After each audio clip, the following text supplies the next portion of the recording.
Hey guys, welcome back to another video. So we're gonna do the crisscross knotless braids today. So I'm using this black Jamaican castor oil shine and jam. I'm gonna be using this tail comb with the thing there to part your hair properly, and I'm using some elastic bands. The hair that I'll be using for this tutorial is the Ultra Expression 3 times pre-stretched hair, and I have the 52 inches, and I like the pre-stretch one so I don't have to go ahead and do all that work. So I did try to part my hair as straight as possible. I parted in two. I always like to do the front of my hair before I do anything else. So to do the crisscross, I'm actually gonna part my hair in like six sections, that is, three on one side, three on the other side, and like a corner in the middle. I kind of wanted to do something different for that, so that's what I'm doing there. I'm trying to get my part as clean as possible. I'm not really good at parting. It doesn't matter what I use. I don't know, I'm not good at that. So I'm using the shine and jam, and I'm just going through to make sure the part is clean, and I'm gonna twist that part and put it away. And then I actually started on the crisscross already, and I'm just showing you guys what it will look like. I don't want this video to be super long. It's not really a detailed tutorial, it's just my first attempt at it, so I just wanted you guys to see it. So to get the first section of my hair for the crisscross, that had four little boxes, so I'm parting that second section in two, and I'm adding the shine and jam just to clean up the part. I was watching something on my computer, and that's why I keep looking at the screen. So I'm cleaning up the part, and I think this section I'm gonna be having six boxes, three on each side. And guys, listen, this style took me a good little while to do, all day. So for the elastic bands, I don't want it to be too much tension on my edges. My hair is already fine, and my edges have always been sparse. Yeah, I don't normally have thick edges because my hair is not thick. So before anyone says, oh, you're picking out your edges, no, I'm not doing that. Okay, they were already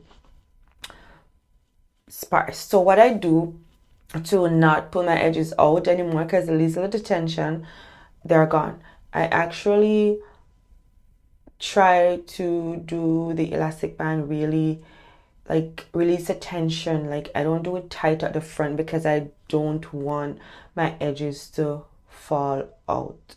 So as much as I like doing cute styles, I still like to keep my edges, as I try my best as possible to keep my edges intact.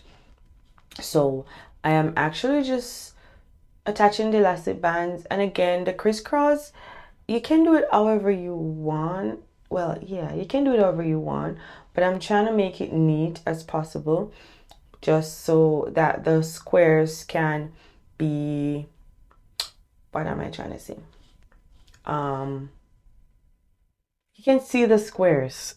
Okay, I just want you guys to see the squares. So I take that first one at the top and I attach it to the one on the at the bottom, and then I'm gonna do that for the other section, for the other side, until I have, like, I think I'm gonna be doing three squares, as I said, on each side. So I'm gonna have a total of six in that little section there. So I'm just trying to clean up the part, try to make it as clean as possible so that all the squares will be visible.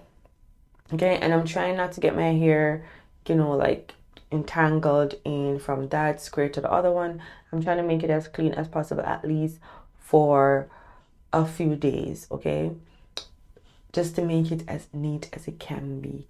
And this style took me a good little while. So as you see, I'm kind of just releasing the tension from the front because I don't want to pull up my hair. So I did go ahead and finish all the squares, as I said.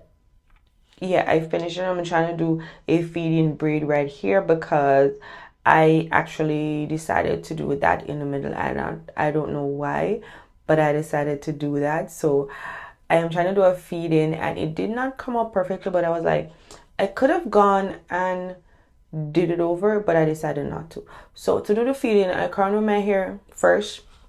Started first like a good inch or two, then I added a piece of braid in here. I can't explain how I added it, but I know I put it under my finger that was holding the hair, and I just continued braiding. Actually added three pieces, I think. just to make it so each one is bigger than the last, if that makes sense. So if you don't know how to braid, I'm not sure if I'm the right person to teach you how to braid, because I myself, I don't even know if I can explain it really.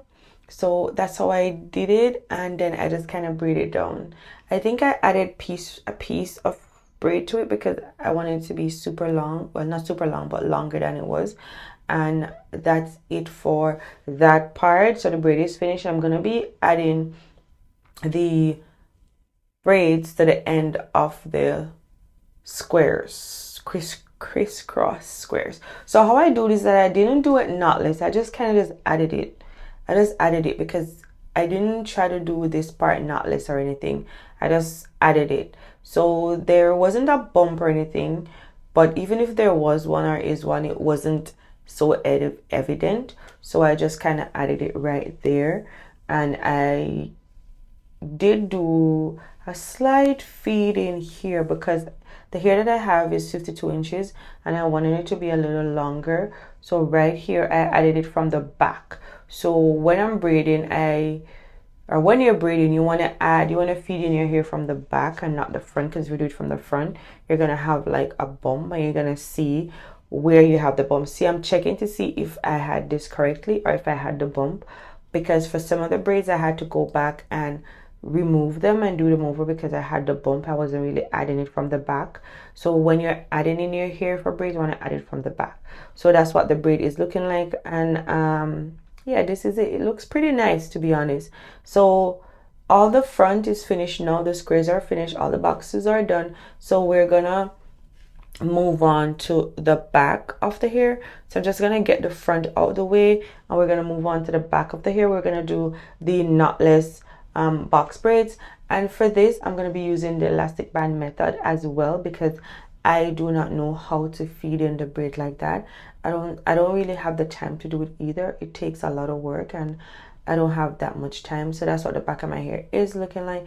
I did go ahead and started it. So I'm trying to section off the hair that I'm going to use for each braid beforehand so that I don't have to be stopping and pulling out the braids. So I'm using 2 pieces because I'm going to be using the crochet needle to do the crochet method to do the knotless box braid. I'm going to show you guys how I did it. Maybe I shouldn't have done it this way, but I don't know. It's like a trial and error thing. So first I added 1 piece of hair horizontally, right, through the section that I have with elastic band already. And then I'm going to add another piece vertically. So the piece that I'll be adding vertically, that piece will be used to cover my elastic band so that it doesn't show. Well, at least that was the intention. But when I feel my hair, I could feel that some of the elastic bands are still showing, but that's okay. They're black and you have to really be all the way up on my hair. And if you're that close to see my elastic band, you're a little bit too close to me, so you probably need to back up. Okay, so and then I just braid normally. Maybe I should have braided like underneath, but I just did a regular braid, I think. But as I said, it's a like trial and error thing. So maybe the next time I'm actually gonna be doing knotless braids on myself again, like my entire head, knotless braids. I will try to show you guys that. I was out of range right here, but as you guys can see, the little knotless thingy right there. Well, I hope it's visible. I do have another video on how I did jumbo knotless braids. It's the same method I use. I'm just gonna link that right here so you guys can see that. So I'm just braiding it down, and once I get to where my hair stops, I'm gonna be adding some shine and jam to it just so that it can blend and stay into my into the braid. And that is what it's looking like right there. So I'm almost done, and so far it is turning out to be really good, you know, better than I expected. Wasn't so bad. And then I have like 2 parts left, and I think this is it. So to finish up, I'm gonna be adding some got to be glued free spray just so the my squares can stay intact. And I'm gonna be putting this wave wrap on, and I'm gonna be adding my scarf to the wave wrap, and then I'm gonna be hot watering the hair and stuff like that. Y'all know how to hot water hair already. I don't think I need to show you guys how to do that. Just don't burn yourself when you do that, okay? And then I'm gonna be wrapping my scarf, and I'm gonna come back to show you guys the finished look. I think I got caught up, so I didn't get to do it on the same day. And the clip that you're gonna see next is 2 weeks after, so it's basically a 2 weeks update. Basically a 2 weeks update, because I didn't get to show you guys what it looked like directly after I was finished with it. So I'm gonna hot water it, and then 2 weeks after. So this is 2 weeks after. This is what it's looking like 2 weeks after. It's not looking so bad, honestly. And I was actually running out the house, and I decided to just do this quick little video for y'all, just to show you guys what it's looking like, just an update. I basically wear it in an updo all the time. It's not looking bad for 2 weeks, and for the fact that I did it myself, it's looking pretty well, I think. So yeah guys, that's gonna be it for the video. Don't forget to like, comment, share, subscribe. Let me know your thoughts below, and if you'll try this, I'll see you guys in the next video. Don't forget to be the most authentic you. Peace, keep slaying queens. See you guys.